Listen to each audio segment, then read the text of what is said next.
Reka kandi tubaye ikaze mwese mu kudukurikirana abari mu Burundi n'abari mu makungu tubwire mwibwica nk'imwe arabivanye rero naho muherereye nkuko mubibonye muri titre tugarutse kandi kugira ngo tuvugane canke tuvuge ko muririmbyi Don Bride abantu batari bakire n'abaririmbyi batari bakire musanzwe muzi no muririmbyi rero afise no vuga indirimbo zitari nke zimaze gukora ibikorwa byinshi kandi byiza cyane zirimo nk'indirimbo yakoranye n'abaririmbyi batandukanye bo ngaha iwacu aho nibaza ko murayizi indirimbo iterambere yakoranye n'abaririmbyi benshi barimo Westanish barimo ba Haflo barimo ba Emerson barimo abarapero n'abandi benshi amaze rero gukorana n'abaririmbyi batari bake barimo nk'aba Mbidata barimo n'abaririmbyi bari muri za Amerika ariko kandi akaba kandi afite n'indirimbo rero yakoranye n'abandi baririmbyi rero nk'aba WJ ba Frange n'indirimbo nyinshi cyane rero amaze gukora ku rubuga rwa YouTube hakaba ariko indirimbo akaba ari mu post arenga 26 nizera cyane ntakekeranya ko harimo rero indirimbo zitari nke rero zirimo zishobora kuba zaba nka 20 rero zimaze gutangura zimaze kunaryohera n'abatari bake zirimo nk'indirimbo za kera zanakozwe cyane nionyeshe indirimbo akoranye n'abakidumu n'izindi rero inkuru rero twabazaniye no munsi nuko uno muririmbyi urukurikirane rw'indirimbo yaheruka kuvuga yigeze kubavuga mu myaka iheze ubwo rukurikirane rw'indirimbo rero rukaba ari kurukurikirane ngo buca rushigwa ahabona rero nkuko yabashije kubivuga rero ku rubuga rwe rwa ku mbuga ziwasanzwe akoresha yaba Instagram canke Facebook muri post yakoze haraheze imisi indwi no kuvuga bishoboka nko ku munsi w'Imana canke ku munsi wa mbere w'indwi twa buca turangiza yavuze rero ko ari igikorwa yaramaze imyaka 5 ariko arategura n'indirimbo zizoba ari rukurikirana ariko indirimbo zirenga 10 zoba ari ariko featuring 6 z'abaririmbyi batandukanye ntituramenya neza ko harimo indirimbo zishobora kuba zizwi n'izitanzwi canke harimo zizoba ari nshasha gusa ariko rero ico mwomenya no ko yigeze kuganira no mu bamenyesha mukuru bahani wacu akavuga ko rero hazoba harimo afise urukurikirane canke amakolabo atandukanye ariko arakora azokorana n'abaririmbyi batandukanye ba hano iwacu cyo kimwe n'abaririmbyi bo muri kano karere uno muririmbyi rero nko narimpeje kubabwira izo ndirimbo urumva yaramaze igihe kitari gito akaba rero ubwo rukurikirane yagwise Kings and Queens hakaba haboneka rero ko haboneka ko kava ya novuga ngo yaye mafoto yiyo album ikabiboneka ko rero ya makarata abantu bakunze gukina makarata canke bigeze gukina makarata na makarata abiri ariko rero wa pili na wa ine abantu rero ntabuze impamvu nibaza ko tuzomuganiriza mu misi za kugira ngo ashobore ko bitubwira ngo hari nkuko nereko nababwiye hari haheze rero imisi indwi uno muririmbyi bishikirije ko izo ndirimbo canke ico gikorwa kizoshigwa ahabona uwo munsi uno muririmbyi rero ku munsi wa gatanu kuno munsi wa gatanu w'irondwe guca turangiza akaba naho yesuye kandi ashira ko indi post aho yerekanye ko rero tariki 25 z'ukwezi kwa gatanu mu mwaka 2022 no kuvuga mu minsi itari myinshi cyane nko mu ndwi nka zibiri canke zibura ko gatoyi ngo izo ndirimbo rero ngo zizoba zamaze gushika ku mbuga zitandukanye zisanzwe zigurisha umuziki akaba yerekanye nka iTunes, Apple Music, Spotify, Tidal, Google Play, Deezer, Amazon Music n'izindi rero zisanzwe zikundwa nka za Boomplay zisanzwe koreshwa handi wacu muri Afrika cyane no muri ndaka baraho yerekanye ko izo ndirimbo rero zizoshigwa ahabona ariko kandi akaba yamenyesheje ko ku bantu basanzwe bakoresha ama pre-save cyangwa basanzwe bakoresha gikorwa ca pre-save abantu abatari bakimenyere kuri Spotify cyangwa iTunes bakaba rero bashobora gukorera ama pre-save kuri yo kuri aya platform asanzwe bakorera ko kugira ngo rero izo ndirimbo rero zizosohoka itariki 25 ntizize zibacika abantu bazibone uno muri ikindi kintu bamenyesha nuko hampande y'izo ndirimbo n'umuririmbyi rero asanzwe afise ibikorwa bindi asanzwe akora birimwo nko kuba afise label yashinze kuba afise novuga ngo boutique canke urubuga rusanzwe rudandaza impuzu akaba rero rufise muri leta zunze ubumwe za Amerika ariko kandi izo mpuzu akabashobora kuzitanga hirya no hino ukwisi n'umuririmbyi rero amaze gukora ibikorwa bitari bike nko nababwiye afise indirimbo zitari nke nk'iyo aheruka gusohora n'indirimbo yitwa Kelele yasohoye hareze indwi zitatu imaze kuragwa n'abantu 15. Iyi ndirimbo yaheruka gushigwa ahabona ikaba ari indirimbo Profile yakoranye no muri by'umunyarwanda yitwa Ishobora imaze kuragwa n'abantu 153 ku rubuga rw'werero rwa YouTube. Izi ndirimbo nyinshi zikaba zagiye zirakurikirana zirimo nka Mary You, amasaramu ya Mary You yakoreye hano iwacu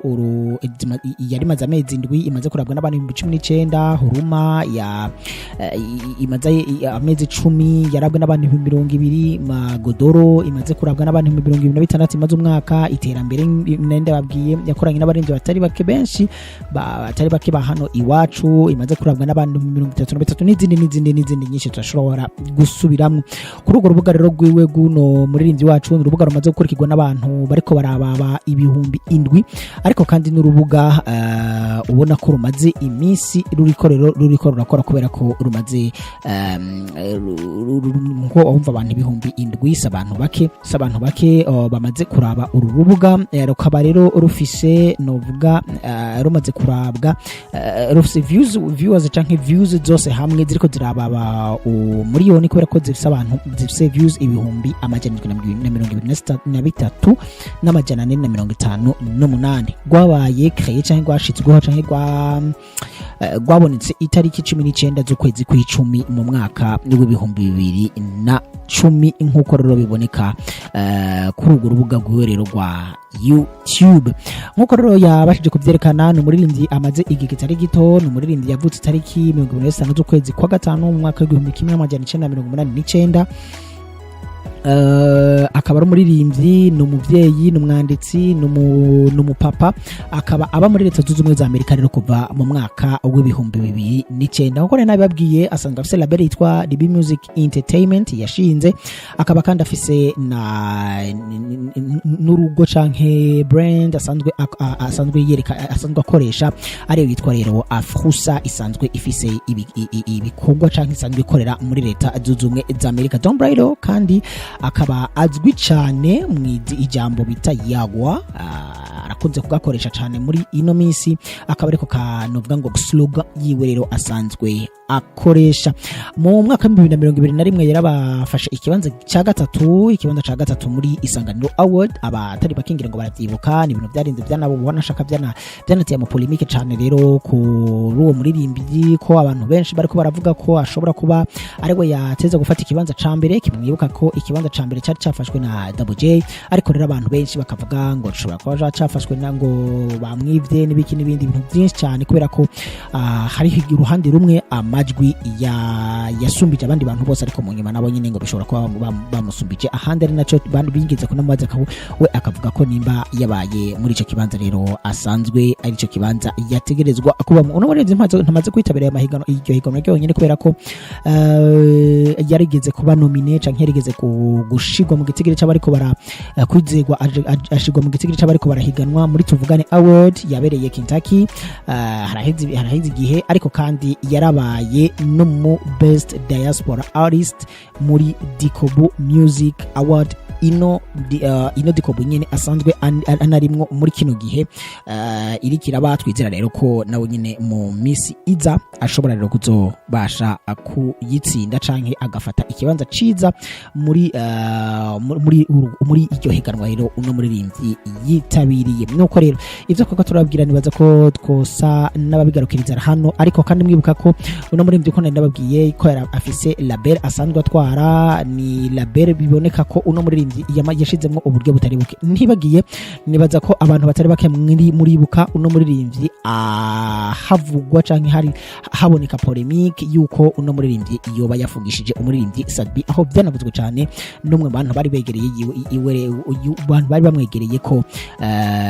uno muririmbyi yari yatanze amafaranga atari make kugira ngo bakorane indirimbo n'umuririmbyi Sadbi, ariko uno muririmbyi ntiyabasha kuvyemera kuko babasha gukorana, noneho umuririmbyi abasha kwitura ubutungane birangira. birangira amafaranga yiwe bayamusubije kubera ko urugendo yarafise mu gihugu cacu ciza c'u Burundi avuye muri Leta Zunze Ubumwe za Amerika atarazanywe n'ukaruhuko gusa ariko n'ibikorwa bijanye n'umuziki navyo nyine byari bimuzanye ariko umuririmbyi Sadbi ngo ntiyamworohereza noneho bituma uno muririmbyi rero asubira inyuma ariko asubira inyuma ari uko ibikorwa udufaranga yari yatanze tumusubijwe nuko rero nkuko na inkuru nyizina ya kino ya yuno mwanya kwari kugira ngo tubabwire ko uno muririmbyi bucashira habona rero iyi Kings and Queen album twizera rero ko abantu batari bake basanzwe bakunda uno muririmbyi babari muri Amerika abara bari hano iwacu muzoheza rero mushigikira mukagenda kugira ngo mukora ama pre-save